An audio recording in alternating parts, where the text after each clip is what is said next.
అగస్త్య మహాముని మహా ఋషి. అటువంటి అగస్త్య మహాముని అవతారం అనేక సందర్భాల్లో అనేక యుగాల్లో జరుగుతూ ఉంటుంది. నండూరి శ్రీనివాస్ గారు టోపీ అమ్మని అవధూతగా గుర్తించి అరుణాచలంలో వారు చాలా ప్రచారం చేశారు. భక్తులందరూ కూడా వెళ్ళి ఆమెను దర్శించుకున్నారు. అదేవిధంగా కలియుగంలో సప్త చిరంజీవుల గురించి చూసాం మనం. అలాగే ఆంజనేయ స్వామి వారి కదలీవనంలో హిమాలయ పర్వతాల్లో ఉంటారని చూసాం. అలాగే దత్తావతారాలను చూసాం మనం. కాశీనాయన గారు, నాంపల్లి బాబా గారు, తాజుద్దీన్ బాబా గారు అవతారాలు చూసాం. అలాగే ఇప్పుడు కూడా ప్రజెంట్ మనకి ఎన్నో జిల్లాలలో మనం ఈ యొక్క దత్తావతార మూర్తులను మనం చూస్తున్నాం. అలాగే అగస్త్య మహాముని సాక్షాత్తు మహావతార్ బాబాజీ గారికి ఆయన క్రియాయోగాన్ని బోధించారని విన్నాం. మళ్ళీ ఆ అగస్త్య మహాముని కలియుగంలో ఈ 2025 సంవత్సరంలో రావులపాలెం గ్రామంలో దిలీప్ శర్మ గారిగా అవతరించారు. వారు చిన్న వయసు నుంచే మరి మీడియా రంగంలో ఉంటూ ప్రజలందరినీ కూడా ధార్మికంగా ముందుకు తీసుకెళ్తూ తనదైన శైలిలో వారు తీసుకెళ్తున్నారు. అదేవిధంగా సాక్షాత్తు జగద్గురు అయినటువంటి దత్తాత్రేయ స్వాముల వారు మరి మనందరికీ తెలుసు గాణగాపురంలో నిత్య నివాసిగా ఉన్నారు. వారు కలియుగంలో బిహెచ్ఎల్లో గురునాథ శర్మ గారిగా కటిక బ్రహ్మచారి అవతారంలో ఇప్పటికి కూడా ఇంకా పెళ్లి చేసుకోలేదు ఆయన. ఆ అవతారమూర్తి దత్తావతారమూర్తిగా వెలిశారు. ఇలా ఎంతో మంది మహానుభావులు ఉంటారు. అటువంటి గురుమూర్తుల పాదాలకు నమస్కారం చేస్తూ మనం ఇప్పుడు శుక్రమూఢము నడుస్తుంది. ఈ శుక్రుడు మంచిగా ఉంటే ఏమిటి, అస్తంగత్వం పొందితే ఏమిటి, మూఢాల్లో శుక్రుడి యొక్క ప్రవర్తన ఎలా ఉంటుంది, వాళ్ళు ఇచ్చేటటువంటి రిజల్ట్ ఎలా ఉంటుందో మనం తెలుసుకుందాం. మనకి 11 డిసెంబర్ 2025 సంవత్సరం నుంచి ఇంకా నవంబర్ అని కొంతమంది చెప్తున్నారు. మొత్తం మీద రవి 14వ తేదీ తర్వాత ప్రతి నెల మారతాడని మనకు తెలుసు. 2025 సంవత్సరం ఇప్పుడు ప్రస్తుతం 14 తర్వాత మకర సంక్రాంతికి 14 జనవరికి మనకి 2026 సంవత్సరంలో మకర రాశి ప్రవేశం చేస్తాడు. అలాగే 14 డిసెంబర్కి ధనుసు రాశి ప్రవేశం చేస్తాడు. అంటే ప్రస్తుతం మనకి రవి ఎక్కడున్నాడండి, మనకి వృశ్చిక రాశిలో ఉన్నాడు. కుజ, బుధ, శుక్రులు ముగ్గురు కూడా మనకి వృశ్చిక రాశిలో ఉన్నారు. దానివల్ల మనకి ఏం జరిగిందండి అంటే మనకి అస్తంగత్వ దోషం పట్టింది శుక్రుడికి. అస్తంగత్వ దోషం శుక్ర మోడవి అంటాం. రవి శుక్రుడితో కలిస్తే మోడవి, శుక్రమోడవి. శుక్రుడు మోడవులోకి వెళ్తే మనకు ఇవ్వాల్సినటువంటి భౌతిక సుఖాలన్నీ కూడా మనం కోల్పోతాం. ముఖ్యంగా స్త్రీలందరూ కూడా మూడీగా తయారవడం, భర్తలతో మాట్లాడకపోవడం, భర్తల్ని వేధించడం, అత్తగారు, తల్లి, స్త్రీలంటే అందరూ ఇంకా ఎవరో ఒకళ్ళ పరంగా మొత్తం 12 రాశుల వారిని కూడా ఇబ్బంది పెట్టడం అనేటటువంటిది జరుగుతుంది. అందువల్లనే మనం ఏం చేస్తామంటే వివాహాలు, శుభముహూర్తాలు ఇవన్నీ కూడా మనం మానేస్తాం. పిల్లల సంతానాన్ని కూడా మనం గర్భాధాన ముహూర్తాలు, శోభనాలు ఇవి చెయ్యం. కనీసం ఎంత స్ట్రిక్ట్ అంటే మరి కనీసం పెళ్లి చూపులకు కూడా వెళ్ళాం. ఆ విధంగా గోదావరి జిల్లాల్లో మాకు చాలా పట్టింపు ఉంటుంది అనమాట. మోడాల్లో అస్సలు మాట్లాడకూడదు. మరి అటువంటి శుక్రుడు మనకు కనుక మంచిగా ఉంటే సంపదలను ఇస్తాడు, పెళ్లి కానటువంటి వాళ్ళకి పెళ్లిళ్ళు చేస్తాడు, సంతానాన్ని ఇస్తాడు. మరి అలాగే చక్కగా ఆయన వాహన యోగాలను ఇస్తాడు, ఏసీ రూములను ఇస్తాడు, ఇల్లులను ఇస్తాడు, అన్నీ ఇస్తాడు. శుక్రుడే బలం తగ్గిపోతే ఇంక మనకేం ఉంటుందండి ఇప్పుడు. కాబట్టి మళ్ళీ ఆ శుక్రమూఢం ఎప్పుడు దాకా పోతుంది?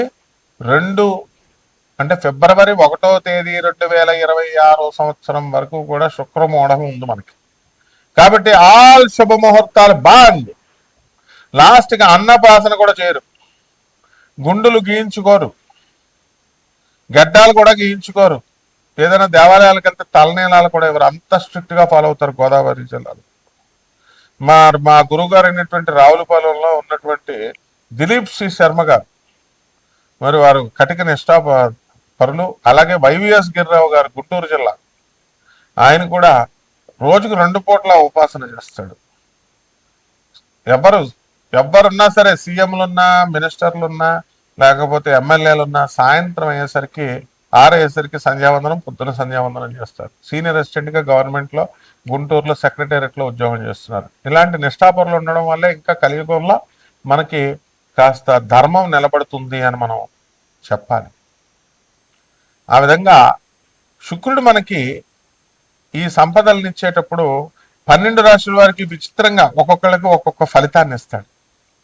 తర్వాత 2026 సంవత్సరంలో ఫిబ్రవరి 1వ తేదీ దాటిన తర్వాత మరి శుభముహూర్తాలు ఇస్తారు. దీని అంతటికీ కూడా కారణం ఏమిటి? మరి ఇప్పుడు కూడా ఈ శుక్రమూఢములో మనం సమంత గారు, అందాల నటి, తెలుగు యువకుల హృదయాల్లో మరి కలల రాణి అటువంటి సమంత, హీరోయిన్ సమంత ఈ శుక్రమూఢంలోనే పెళ్లి చేసుకుంది డిసెంబర్ 1వ తేదీన. మరి ఆమెకి తెలీదా?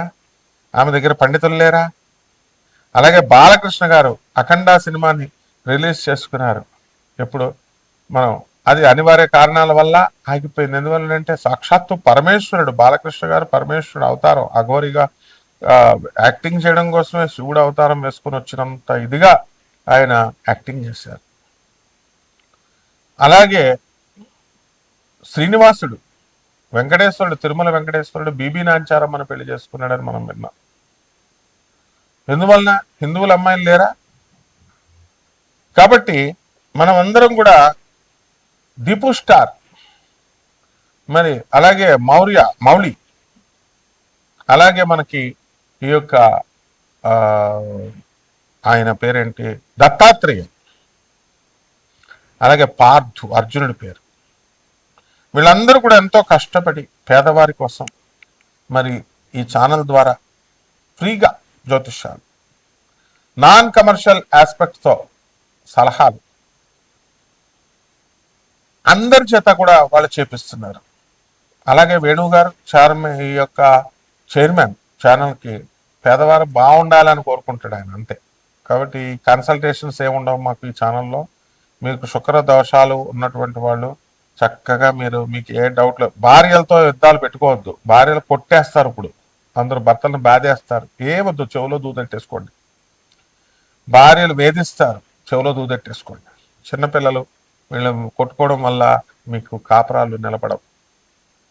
అందువల్ల కోర్టులకు వెళ్ళడం అనవసరంగా, కానిస్టేబుల్ ముందు చేతులు కట్టుకొని నిలబడడం. వాళ్ళు కూడా పాపం మంచిగా చెప్తారు, పోలీసులు కూడా వినరు. మీరు ఆనరబుల్ జడ్జెస్ చెప్తారు, వినరు. లాయర్లు చెప్తారు, చెప్పింది వినరు.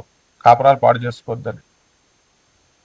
కాబట్టి ఒక స్త్రీ యొక్క విలువ అనేటటువంటిది మా గురువుగారు అయినటువంటి గురునాథ శర్మ గారు ఎక్కువ చెప్తూ ఉంటారు, దిలీప్ సి శర్మ గారు చెప్తా ఉంటారు. వీళ్ళు ఇంకా పెళ్లి కాకపోయినా అగస్త్య మహాముని అవతారాలు ఇద్దరు కూడా. ఇప్పుడు ఎక్కడో ఉంటాడు, ఇగో ఎవరు, దూర్వాస మహామునేనా శివుడు అవతారం, తర్వాత శుక్రాచార్యుడు శివుడి స్వరూపం, పిప్పలాచార్యుడేనా శివుడు అవతారం.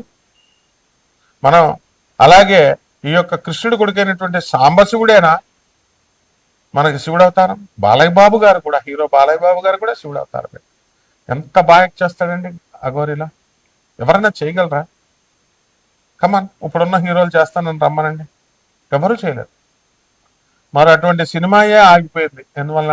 ఆర్థిక ఇబ్బందులు. అంటే శుక్రుడు చేస్తున్నప్పుడు గురువు ముందుకు వెళ్ళనివ్వడండి. అందువల్లనే ఇది టెక్నికల్ ప్రాబ్లం.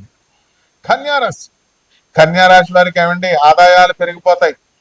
సప్తమ శని, భార్యాభర్తల మధ్య కోట్లాట్లు, పిల్లలు అనవసరమైనటువంటి తలపోట్లు, పిల్లలు కూడా తల్లిదండ్రులను అపార్థం చేసుకుంటారు. ఓల్డేజ్ హోముల్లో జాయిన్ చేసేస్తారు. ఏమనుకోవద్దండి బాబు, మా గురువు గారు గరికపాటి నరసింహారావు గారు చెప్పినట్టుగా ఇలా దండం పెట్టి చెప్తున్నాను మీకు. కాబట్టి తల్లిదండ్రులని ఓల్డేజ్ హోముల్లో జాయిన్ చెయ్యొద్దు. భార్య అంతా వేధించినా సరే, మీ అత్తగారు మీ మామగారిని కూడా చూడండి, మీ అమ్మ మీ నాన్న మేము వెళ్ళ చూసుకున్నాం. Simple solution. ఆ విధంగా చక్కగా మీ జీతం అంతా భార్యలు అత్తగారులకు ఇచ్చేస్తున్నారని గొడవలు అస్సలు పెట్టుకోవద్దు. ఇకపోతే విద్యార్థులు బ్రహ్మాండంగా చదివి పడేస్తారు వద్దంటే. ఉద్యోగం రావట్లేదండి అని చాలా సంవత్సరాల నుంచి బోడు మంది కాగితాలు పట్టుకొని తిరుగుతూ ఉంటారు. ఎందుకు రావండి ఉద్యోగాలు? వచ్చేస్తాయి. నరాల వీక్నెస్ వచ్చేస్తుందండి. అండ్ వయసు పెరిగింది కదా, మరి నరాలన్నీ మెత్తబడిపోతాయండి. ఎప్పుడు యవనంలో ఉంటామని చెప్పి బిల్డప్లు ఇస్తే అక్కడ మనకి తెల్ల జుట్టు ఇచ్చేస్తాడు, నరాలు పలచన చేసేస్తాడు, ఎరెక్టైల్ డిస్ఫంక్షన్ ఇచ్చేస్తాడు, ఆర్గన్స్ అన్నీ కూడా పాడైపోతాయి. ఇది కొంచెం జర సోచో ఆలోచించండి. అలాగే ఈ యొక్క రాశి వారికి అందరికీ కూడా శత్రువులు, రహస్య శత్రువులు తెలియపోతారండి. మనకు కూడానే ఉంటారండి. మనకు కూడానే ఉంటూ మనకి వేదాలండి, వేదాలు ఫ్రీగా బోధిస్తుంటే వేదాలు ఎందుకు, అధర్వణ వేద పండితుడు అని చెప్పుకుంటున్నాడు. ఇదిగో మీరు ఎవరన్నా అడిగితే అంటే ఎవడరా అడిగేది, తోలు తీస్తాను కొడకల్లరా అని సమాధానం మనం వాళ్ళకి చెప్పాలన్నమాట. అప్పుడు నోరు మూసుకుంటారు. ఈ విధంగా ₹1,00,000 దుబ్బేస్తారండి హోమాలు చేస్తామని. వాళ్ళు మహాపతివ్రతలు, ఇతరులను విమర్శించే స్థాయికి వాళ్ళకి వచ్చేస్తారు. ఇటువంటి బేవర్సన కొడుకులందరూ కూడా మీకు కన్యారాశి వాళ్ళకి ఎదురుపడతారు. తోలు తీసేయండి అంతే, నో మొహమాటం అనమాట. ఈ విధంగా జ్యోతిష్కుల ముసుగులో, పురోహితుల ముసుగులో ఉన్నటువంటి కపటులందరినీ కూడా ఏరిపారేయండి. వాళ్ళ మాటలు వినొద్దు. కేవలం స్వామి వివేకానంద, జగద్గురు అయినటువంటి నృసింహ సరస్వతి, ప్రభాత్ రంజన్ సర్కార్, రమణ మహర్షి ఇలాంటి వాళ్ళ మాటలే వినండి. ఇక వ్యవసాయం చేసేటటువంటి రైతుల పరిస్థితి బాగుంటుంది. మీకు అందరికీ కూడా అనుకున్నది అనుకున్నట్లు సాధిస్తారు పనులన్నీ కూడా. తర్వాత ఈ యొక్క వేద విద్యను అభ్యసించండి అందరూ కూడా. వేద విద్య అనేటటువంటిది ప్రతి ఒక్కళ్ళు వేద ప్రామాణికం, లేకపోతే తంత్రగాళ్ళు ఎక్కువైపోతున్నారు. ఎవరికి నోటుకొచ్చినట్టు వాళ్ళు చెప్పేసి ఇదే తంత్రం ఇదే అని చెప్పేసి మోసాలు చేస్తున్నారు. కాబట్టి శాస్త్రోక్తంగా బ్రహ్మదేవుడు మనకి ఇచ్చినటువంటి వేద విజ్ఞానాన్ని, స్వరాలు రాకపోయినా పర్లేదు, దాంట్లో మీనింగ్స్ చదువుకోండి, ప్రయత్నించండి. తర్వాత ఈ యొక్క కన్యారాశి వాళ్ళందరూ కూడా దేవాలయాలు మూర్ఖంగా వెళ్ళొద్దు, చాదస్తంగా వెళ్ళొద్దు. దేవుడి మీద శరణు వేడండి, ఇంట్లో ఉండి శరణు వేడొచ్చు. తర్వాత పేదవారికి, పేద పురోహితులకి అందరికీ కూడా దానాలు చేయండి. కపట బ్రాహ్మణులకు మాత్రం చేయకండి. లక్షల కోట్లు అడిగే, లక్షలు 25 లక్షలు అడిగేటటువంటి వాళ్ళకి ₹10,000 పేద బ్రాహ్మణులు ఉంటారు పాపం. వాళ్ళు ఏదైనా హోమాలు యజ్ఞాలు చేస్తే చాలు, వాళ్ళు తిండి కూడా లేని బ్రాహ్మణులు ఉన్నారు, వాళ్ళకి సహాయం చేయండి. అలాగే ఉద్యోగాలు కూడా బ్రహ్మాండంగా పేద బ్రాహ్మణులందరికీ కూడా వస్తాయి. మీకు కూడా క్యాంపస్ ఇంటర్వ్యూలో సెలెక్ట్ అవుతారు. ఇక పరిహారాల దగ్గరికి వచ్చేసరికి చక్కగా శని జపం చేసుకోండి, శని స్తోత్రాలు చదవండి, శనికి కిలోంపావు నల్ల నువ్వులు, నల్లని వస్త్రాన్ని పేద బ్రాహ్మణికి దానం చేసుకోండి. దశమహావిద్యల్లో ఒకటైనటువంటి మహాకాళి అమ్మవారి యొక్క హోమాన్ని మీ ఇళ్లలో జరిపించుకోండి. చక్కగా రావి చెట్టు చుట్టూ ప్రదక్షిణాలు చేస్తూ ఓం శనేశ్వరాయ నమః అంటూ జపం చేసుకోండి. శుభమస్తు.